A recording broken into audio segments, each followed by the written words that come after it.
And it's amazing. You just keep your thyroid, save your thyroid, and just feel normal. Hey, it's me, Jen, again, and today we are having a return guest to the channel for another discussion on thyroid radiofrequency ablation. We'll talk again with Dr. Emad Kandil coming up.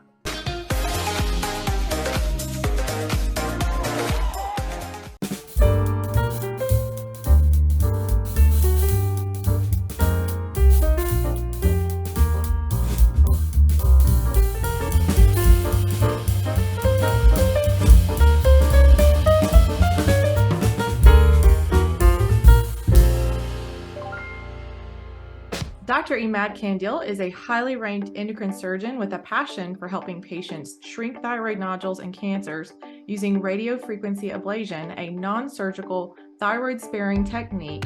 He is the chief of general endocrine and oncological surgery at Tulane University Medical School. As an early adopter of Thyroid RFA, he has performed a very high volume of procedures and been involved in numerous physician trainings at his institution. The last time we spoke, the majority of his patients were traveling from out of state for treatment of their thyroid nodules. In today's discussion, we'll cover topics such as his large volume of cases, the value of RFA to patients, conscious sedation, and much more. Welcome back to the channel, Dr. Kandil. It's wonderful to speak with you again. It's wonderful to speak to you again also, Jenny. How are things going since we last spoke? How many RFA cases have you done? Yeah, the numbers just keep increasing. I think by the end of tomorrow will be maybe over 610 cases, and wow, it's just growing. I expect that we just definitely will be over 1,000 cases before the end of the year. That's incredible. And you're doing this high volume of cases. I heard you've actually created a dedicated phone line for patients specifically for them to contact you. Is this something that's helping more patients find you? And why did you set this up? I don't know if that would help patients to find me. I think a lot of patients really want to see who did the most and who had the largest experience, because experience does matter and there is a learning curve. But, we created this number 504-334-9539 just to be available almost 24/7 to just help answer any questions or any concerns and make it easy for patients instead of going through like different phone calls to get the message through. I was motivated with the idea that many survey, there is a very interesting study that just came out in Thyroid at the end of last year, was looking at patient satisfaction with treatment for hypothyroidism. And the most important factor was really related to affect the quality of life patient satisfaction is the patient voice. If they really feel confident with the healthcare provider and their experience and getting involved in decision-making, overall satisfaction. Interestingly, the title of the editorial was Enhancing the Patient Voice, Quality of Life, Satisfaction, Preference During Treatment of Hypothyroidism. And what they found that experience with healthcare team were explored in details and included confidence and trust. Patients were really found that the more time allocated by the healthcare professional and the more involvement in decision-making will affect their overall satisfaction of the treatment. And what was really interesting, it's not just how much medicine or a combination of therapy, and if they take T3 and T4, it's really how much involvement. And I thought if we have a number, most of the time the questions and the concerns are very simple to answer. My nurse practitioner, Wendy Navarro, she's outstanding. No one doesn't love her. She's always available to answer questions. It's crazy.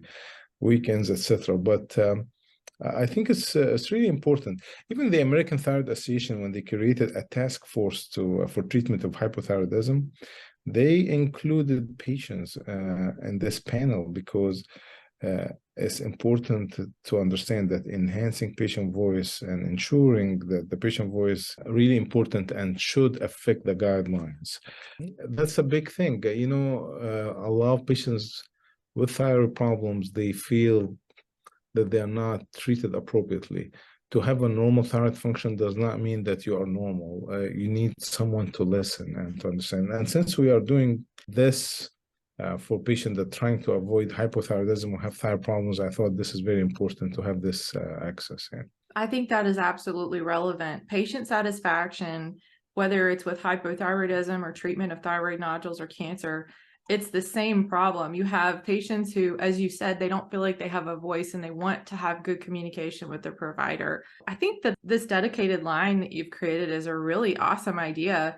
Maybe you'll start a trend and we'll see other doctors doing this. Is this just for patients who are pursuing this procedure? Just for radiofrequency ablation patient, just for that patient. So listen, I do actually give my personal phone number to a good number of my patients, and most of them do not abuse it, and I respect that.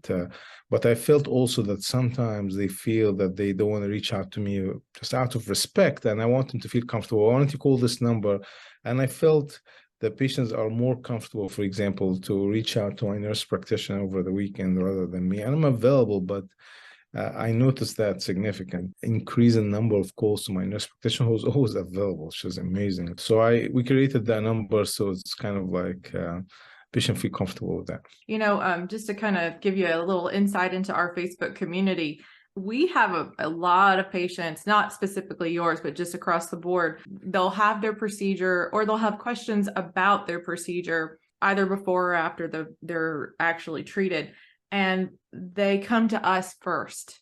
And, you know, sometimes we can answer their questions. You know, we don't give medical advice. We are very, very strict about that. We do not give advice because we are not doctors. There's a lot of questions that come forward that are in the realm of needing a medical provider's answer.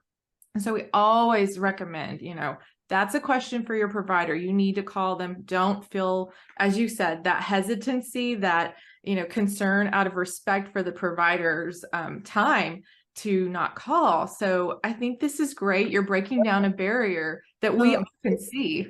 You just need some hand holding. Sometimes they have a little swelling, little something. You just okay, and you just continue with them. They feel comfortable, and it just makes them feel better. And so I'm excited about that. I think it's just next step in healthcare. Yeah. If you were to choose just one thing, what would you say is the best value that patients see from having radiofrequency ablation of a thyroid nodule? I think this is a very excellent question. I tell you, a lot of surgeons, good surgeons, they always claim, well, I can do the surgery very well. And yes, too many great surgeons out there. And I definitely can do this in certain cases with the 0% risk of complications, with perfection. When you do, like I've done over 5,000 of these cases over the years. So when you do that number, you can really perfect it and make sure your complication only maybe could happen in very advanced cases when the nerve is involved, etc. Having said that, that's not the issue. Yes, you can have a very safe operation most of the time, not all the time, but most of the time. But the most important thing is the thyroid function, is hypothyroidism of the thyroid surgery. We don't talk about this, but if you have thyroid surgery, then you're going to need to be on thyroid medication. Even if it's partial thyroidectomy, it's a controversial topic, but the vast majority will be on the thyroid medication. And guess what? Most probably you will never feel the same. The vast majority of patients, a good percentage, when studies looked at this, the problem with surgeons that they do the operation and they just discharge the patient and they don't hear about what happens afterwards. Well, you know, too many things happen afterwards. We are a surgeon, we don't follow up on that. The endocrinologists most of the time deal with this. But if you do surveys and ask patients about the patient had completely excellent outcome, no nerve injury, no parathyroid problems, but they still have discomfort, swallowing issues, etc. But more importantly, being on a thyroid medication to get to the sweet spot where what's the perfect dose and what dose? Do you need only T4 or T3 and T4, a combination? What kind of combination? Do you need different doses between weekends and weekdays? Right. And holidays, etc. I always tell patients, if you find an endocrinologist who just tell you your levels are normal over the phone, tell somebody to call you, you need to find another one, because you really need to listen to patient, because the normal range is very wide, and some patients can be within the normal range but have symptoms of hyperthyroidism. They feel tachycardia, palpitations, and some patients can be in the normal level but they feel more tired and fatigue and they need a higher dose, and you need to find that sweet spot. But you can find the sweet spot and patient will never feel normal again, and studies showed that. And at least maybe 1 out of 4 on average, it depends on the study, will never feel normal again. They take the medicine, they listen, they are very compliant. However, and the levels are normal, but they don't feel themselves. I don't care about the levels. The patient tells you this. And this is, I mean, we do over 100,000 thyroid cases a year. So patients are there, and you need to listen to their voice. They don't feel normal again. They just tell you this. I'm tired. I'm fatigued. I'm gaining weight. I mean, listen, thyroid surgery did that. Like, it's a fact. I mean, we try to ignore this, but this is a fact. And hypothyroidism is one of the worst things a patient can deal with. Not a single organ will not be affected by the hypothyroid disease. It's amazing when you really have an option to keep your thyroid, to keep your own factory, just avoid this unnecessary intervention. We still are doing a lot of thyroid surgeries for Graves' disease, for huge goiters, for extensive cancer. We're very busy still as surgeons, but I think there's a good number of patients that can completely avoid this, and we can continue to help these patients. And it's amazing. You just keep your thyroid, save your thyroid, and just feel normal. Taking the risk not to feel normal for the rest of your life is just terrible. So I think that's the biggest benefit. You keep your own thyroid. I mean, your best chance is to feel okay after the thyroid surgery. You are not going to feel better after the thyroid surgery hormonal-wise. Unless you have hyperthyroidism, etc., or if you do have significant issues with thyroiditis and all this, there are still significant number of indications for thyroid surgery. But if you are able to keep your thyroid and avoid dealing with hypothyroidism and being on thyroid medication is a humongous important value. Absolutely, 100% agree. It is one of the main reasons I pursued RFA for myself. I read somewhere, and it's been a long time ago, so I don't know the source of this statistic, but I read somewhere that the average weight gain after thyroidectomy is 20 pounds. Average. They were eating the same thing. It's different. And you know what? Doctors say, well, you need to work on your diet. You need to, I mean, come on, something happens and their levels of hormones are normal. Right. So it's very tricky issue. So, and this is, the more you study this, the more surprised you'll be with the statistics and findings of how patients are not very happy after that. Yes. Well, to me, there's other lists. And for my entire career, I've done surgeries avoiding neck incisions because, most of these surgeries are done for women. Thyroid cancer is more common in women than men. But when they care about the scar, and even if they say they don't care, they actually do care, and they're willing to pay. Studies show they're willing to pay $10,000 to take care of that scar. It does affect their job opportunities, the way that people look at them. Initially they might say, I don't care, but once they have the scar and they find that other people only looking at their neck, it's just, and then they need to know right there. if it's cancer or not, and your privacy is kind of like up in the air right now, and all that things. But other than the scar that maybe will disappear after a while, but to keep your function, your factory is a huge thing. Yeah. On the other side, when you have a hyperactive thyroid nodule, for example, and when you take it out, there is a very good chance that you might be on medications too. Well, now by doing the ablation, which is one of my favorite indication, you actually just a needle stick takes usually a minute or two, and this patient is cured euthyroid, meaning that they don't need any medication. Neither hyper, no hypo. It's fascinating. It's just an amazing outcome. I actually just spoke with a patient yesterday who just learned she has a toxic nodule. And she said, I just lost a bunch of weight and I feel like I'm finally getting my figure back. And now having my thyroid gland removed and gaining all that weight back is kind of scary to me. So she was really excited about the possibility of pursuing a non-surgical treatment option and keeping her thyroid gland. So yeah, totally 100% agree. I think keeping your gland intact, keeping it functioning is the most important thing. Learned recently that there are thyroid functions, things that the thyroid does in the body that we don't even have scientifically understood completely yet. And that's why the medications can't adequately cover its function. There are guidelines, there are symposia, there are people who just finished their entire career working on how to treat this. And it's very controversial if you give monotherapy or multiple therapy combination. Do you give synthetic or you give the other extracts? And it's just do you give the armor thyroid or not? It's a very controversial topic, and listening to patient is a key in all these. Absolutely. So last time we talked a little bit about sedation. I want to talk on this topic a little bit more, because this is something that is very important to a lot of patients, particularly those with the much larger nodules. That was me. And you mentioned previously you were planning to start offering this as an additional option for your patients who were cash pay. Is this something that is for everyone? And how many of these have you done? Yeah, so that's a very good question. So I think we should, again, listen to patient voice. We are not the same. Some patients can tolerate the procedure, and most patients maybe can't tolerate it without a problem. And we should respect that. And if they're willing to tolerate that, then it's fine. Sometimes the nodule is very small, does not take time. But larger nodules, as you mentioned, might take a long time to do a good ablation. And we are not the same. We're just not the same. Our perception to pain is different. We need to respect that. Recently I had a patient that was referred to me, and from the biopsy, at the time of the biopsy, the patient fainted.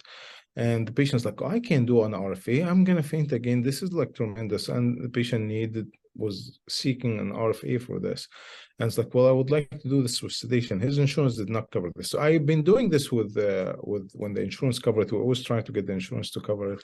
And when we are successful, we'll proceed with that. The insurance will cover for the sedation. But now we're able to offer it on a surgery center we offer that for cash paying patient with a little extra for patients who are excited about it and interested about it. So I had recently a patient that had an ablation like a couple of years ago, and she had a big mass and shrunk significantly, over 50%, but started to grow a little bit. And she's like, well, I would like to try to shrink it more. I don't want to do surgery and stuff. So this time she had the sedation, and she felt a huge difference. Like, it's simple. There is no math. There was a very interesting prospective study that was published recently at the end of last year from China. Good journal, the International Journal of Hyperthermia, which is most of the RFA papers published there. Very good impact factor. Prospective study had 50 patients, and they split them into sedation, IV sedation, and just local anesthesia, which most people do. No surprises. The patient who had IV sedation has zero pain. No pain. They don't remember anything. They were sedated. I mean, we don't put them to sleep. We just give them little, sometimes propofol or something in the IV to just, so don't remember. They don't feel anything. They just had no pain. Versus the patient, obviously, who had it, they can't tolerate it, but there is a pain that was involved with it. So there's no question about it. It definitely added like a little few minutes extra because of the sedation, but there was no difference in outcome of what happened to these nodules. There is no difference in complications. We've done really a few hundreds of these already because we do a lot of insured patients, so the insurance is covered. But I've done this also now in surgery centers, and it's working very well, and it's exciting. Take-home message: it's an option that should be considered. And it is safe, does not increase any risk of complication, absolutely not. In experienced hands, obviously. Are you still doing training courses at Tulane? We've been doing training courses for over 13 years for just thyroid surgery in general, but now we've done many for just radiofrequency ablation. We have different physicians come from different universities, and we go over didactic, and they do live, they watch live cases, and then they do hands-on. So we've been doing that. But, we have also NASIT meetings coming to my hometown, New Orleans, and I'm the local chair. So we are doing also hands-on for some of the physicians who are interested in having hands-on experience. It's always fun for physicians to come and visit. And yeah, that meeting, I'm excited to hear how all that goes with NASIT, the North American Society of Interventional Thyroidologists. Looking forward to hearing more about that after it takes place. It's in March. I hear there's going to be a hands-on portion. Is that what you were just saying, that there's a hands-on RFA portion? No live cases, but just hands-on models. Yes, not cadaver, but on models. Yeah, I got to do that once with the chicken. It was really fun for me to see actually what it's like on your side of the table, holding the probe and ablating in the chicken and feeling the popping every now and then from the probe and It's seeing really the good. I changes on mean, ultrasound. yeah, I mean, I've been doing it for a while, and you get feedback, and it makes good connection with other physicians. And Hmm. I did go personally to supervise and train someone in their own hospital before in Houston, and that person is doing terrific numbers now, and things are great. So, yeah, I think it's future. It's here to stay. It's just something that should be an option for many of our patients. Well, what other new developments have you had since we last spoke? Well, the more you do, the more comfortable you are with the technique, and things that were contraindicated are not contraindicated anymore. And we do this very carefully with science, with data, and all that. I had a patient with metastatic lymph node from thyroid cancer, but he has also other cancer and not a good candidate for surgery. We were able to ablate that lymph node, and thyroglobulin, which is a marker for cancer, just dropped down to near zero, which is perfect. So basically, we kill the cancer cells in that, and then obviously the lymph node shrunk. So we've been doing a few of these, and it's been great. And we've been treating more papillary thyroid cancer, and that's an interesting topic. When we start treating with radiofrequency ablation, we just did it for benign because we're trying to be safe, not to hurt anybody. But honestly, you need to look at what's published and what's the data. I counted today looking at what's published so far, and was like over 23 publications on radiofrequency ablation on thyroid cancer. And there are meta-analysis already and systematic reviews, some of them not just for micro PTC less than 1 centimeter, but some are for more than 1 centimeters. And they compared our radiofrequency ablation to surgical outcome. And basically, one nice meta-analysis was published in Frontiers in Oncology at the end of last year. They found that 82% less risk of complications when you have RFA compared to thyroid surgery. That's incredible. Again, these published data, these are, when somebody publishes, this means that they do a lot and they are interested in the topic. So it's very interesting. It's incredible, absolutely. So there is data now on to nodules over centimeter. Obviously, we should not do larger than T1, which is 2 centimeter. But T1, there's good data on the T1. The outcome is fascinating. There is actually a very interesting study from China too, a very big center with radiofrequency ablation. Fascinating study that was just published earlier this year, just a few weeks ago. 516 patients. They compared them for patients who did not undergo RFA.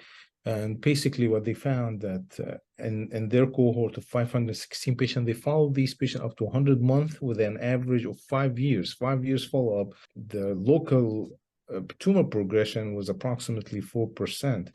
And obviously nobody died, there's no difference in survival between others.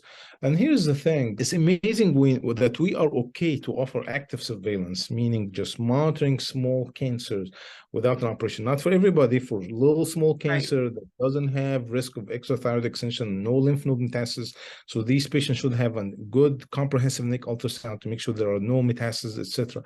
And when we do all this, and then when it comes to RFA, we cannot do RFA, but you can do active surveillance. You can monitor the cancer without doing anything. But when it comes to try to do something, you try to fight it. Why? There is data, there is good results on all that. So, and good outcomes.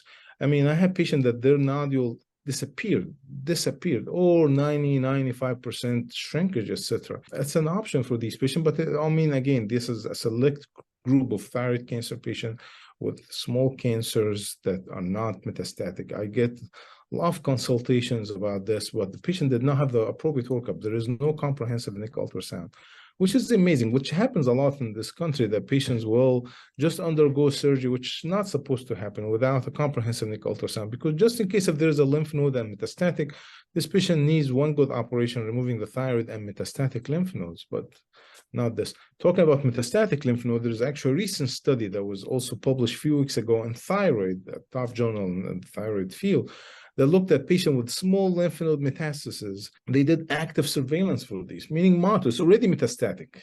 and they found that they rarely increase, and there's a good group of patients. They had like the study looked at 50 patients, and the progression is always very small number. When we do active surveillance, we expect that small number will progress, and then they can do surgery. And I feel from what we learned from all the RFA, these are the patients that also could progress and eventually okay to do surgery. Interestingly, in some studies that they had in that group, for example, in the 500 study, only couple underwent surgery, but the rest underwent redo RFA to burn it again and continue to monitor without a progression. People can die with the low thyroid cancer from something else. They're not going to die from cancer. And now we are trying to affect the quality of their life. And once they are treated a thyroid cancer, things go downhill. Okay, well, thyroid cancer, you need radioiodine. And not everybody follow up the guidelines. A lot of patients do not need radioiodine afterwards, but they're still going to get it because vast majority maybe of endocrinologists, etc., do not follow up the guidelines. And then they are in this extensive surveillance workup, and they have a high chance of bankruptcy when they could have just skipped that and avoided all this craziness about surgery, radioiodine, extensive surveillance program with extensive nuclear medicine scans and ultrasounds and stuff like that, following that to make sure that does not recur, when they could have just lived with it and monitor it. And we're not saying to forget it and not to monitor the progression, but you monitor it.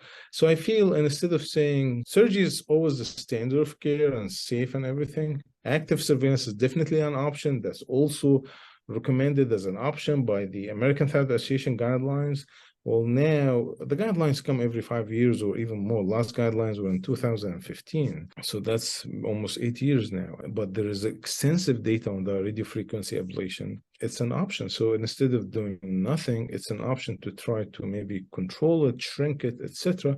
And guess what? If it does progress, maybe this is the one that definitely need an intervention and needs surgery. Then you tried your best. At least you are not one of these 96% of patients who can just do fine without any progression. And it should not affect your future surgery, because that's also a myth. Also presenting in the American Association of Medical Surgery in May in Birmingham, a paper on that, patient who underwent surgery after radiofrequency ablation, compared them to patient who did not have radiofrequency and just underwent a standard operation. There was no difference. No difference in timing and the complications and anything. It does not add anything. It's just a myth. Why? Because people who do not do the procedure keep trying to tell patients, oh, it's going to make your surgery more difficult. It's not true. Yep. It doesn't add anything. So so it's a lot more to come. We had our first paper published in Annals of Surgery, which is the top journal in the field, combining our data with Johns Hopkins. Now we're actually combining it again with Stanford, and we are presenting this again on ES, showing the safety of the technique. And it's fascinating. More patients are involved, different centers, but we're trying to prove that what was published and documented by our colleagues in Asia and in Europe can be also an option for our North American population.